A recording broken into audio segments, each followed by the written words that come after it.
ನೋಡಿ ಫ್ರೆಂಡ್ಸ್, ಇವತ್ತು ರೇಷ್ಮೆ ಕಡ್ಡಿ ನೆಡೋಣ ಅಂದ್ಬಿಟ್ಟು ಉಳುಮೆ ಮಾಡಿಸ್ತಾಯಿದ್ದೀನಿ. ಯಾವ ಥರ ರೋಟ್ರಿವೇಟ್ರ್ ಓಡಿಸ್ತಾಯಿದ್ದೀನಿ ಅಂತ ನೋಡ್ತಾ ಇದ್ದೀರಲ್ಲ. ಚೆನ್ನಾಗಿ ಹದ ಮಾಡ್ಕೋಬೇಕು ಭೂಮಿನ ಉಳುಮೆ ಮಾಡಿ. ಆಲ್ಮೋಸ್ಟು 1 ಎಕರೆಗೆ ರೇಷ್ಮೆ ಕಡ್ಡಿ ನೆಡೋಣ ಅಂದ್ಬಿಟ್ಟು ಈ ಥರ ಕಲ್ಟಿವೇಟ್ರ್ ಓಡಿಸ್ತಾಯಿದ್ದೀನಿ. ಫುಲ್ಲು ಕಳೆ ಇತ್ತು, ಅದನ್ನು ಪುಡಿಯಾಗಿ ರೋಟ್ರಿ ಓಡಿಸ್ತಾ ಇದ್ದೀನಿ. ಹಾಗಾಗಿ ಕಳೆ ಎಲ್ಲ ನುಚ್ಚಾಗಿ ಗೊಬ್ಬರ ಆಗುತ್ತೆ ಕಲ್ಟಿವೇಟ್ರಲ್ಲಿ ಹಾಕೋದ್ರಿಂದ. ನೋಡ್ತಾ ಇರ್ಬೋದು.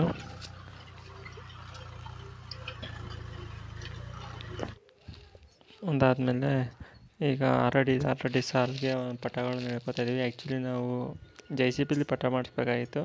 ಭೂಮಿ ಒಣಗಿರೋದ್ರಿಂದ ಈ ಟೈಮಲ್ಲಿ ಆಗದೇ ಇರೋ ಕೆಲಸ ಅಂದ್ಬಿಟ್ಟು ಈ ಥರ ಮಣ್ಣು ಹಂಗೆ ಅತ್ತಾಗಿತ್ತೆ ಸರಿ ಥರ ಕಟ್ಟಿ ಅದರಲ್ಲಿ ನೀರು ಬಿಟ್ಟು ನೆಕ್ಸ್ಟು ಗುನ್ನ ಹಾಕಿ ಅದರಲ್ಲಿ ನಾಟಿ ಮಾಡ್ತೀವಿ. ನೋಡ್ತಾ ಇದ್ದೀರಲ್ಲ ಯಾವ ಥರ ಅಂತ ನೋಡಿ. 6 ಅಡಿ ಗಿಡದಿಂದ ಸಾಲಿಂದ ಸಾಲಿಗೆ 6 ಅಡಿ ಬರುತ್ತೆ. ನೆಕ್ಸ್ಟು ಗಿಡದಿಂದ ಗಿಡಕ್ಕೆ 3 ಅಡಿ ಅಂತರ ಕೊಟ್ಟು ಗಿಡ ನಾಟಿ ಮಾಡ್ತೀವಿ. ನೋಡಿ ಯಾವ ಥರ ಮಾಡಿದ್ದೀವಿ ಪಟನ. ಅದಾದಮೇಲೆ ಅದಕ್ಕೆ ನೀರು ಬಿಟ್ಟಿದ್ದೀವಿ. ನೀರು ಬಿಟ್ಟಿರೋದು ಕಾಣಿಸ್ತಿರ್ಬೋದು, ನೀರು ಹರಿದಿರೋದು. ಅದು ವಿಡಿಯೋ ಮಾಡಿಲ್ಲ, ಹಾಗಾಗಿ ನೀರು ಹರಿದಿರೋದು ಕಾಣಿಸ್ತಿದೆ ಅಂದ್ಕೊಳ್ತೀನಿ. ಶೀತಾಂಶ ಹೆಂಗಿದೆ. ಅದಾದಮೇಲೆ ನೋಡಿ ಇಲ್ಲಿ ನಾಟಿ ಗುನ್ನ ಹೊಡ್ಕೊ ಹೋಗ್ತಾಯಿದ್ದಾರೆ.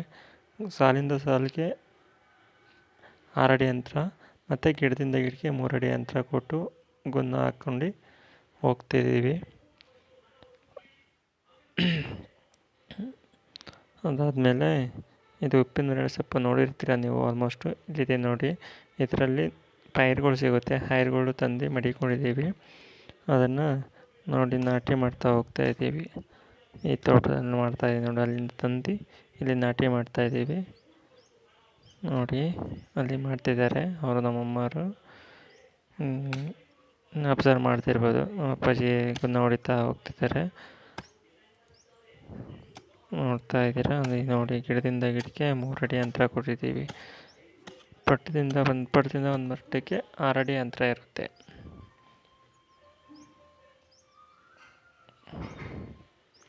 ಮೋಸ್ಟ್ಲಿ ಕಾವಲೆ ಸಿಸ್ಟಮಲ್ಲೇ ನೀರು ಕೂಡ ಪ್ಲ್ಯಾನಿಂಗ್ ಮಾಡ್ಕೊಂಡಿದ್ದೀವಿ. ನಂತರ ಡ್ರಿಪ್ ಸಿಸ್ಟಮ್ ಮಾಡೋಣ ಅಂತ ಅಂದ್ಕೊಂಡಿದ್ದೀವಿ. ಅದರೊಳಗಡೆ ತೆಂಗು, ಅಲ್ಲಲ್ಲೇ ತೆಂಗು ಇದೆ.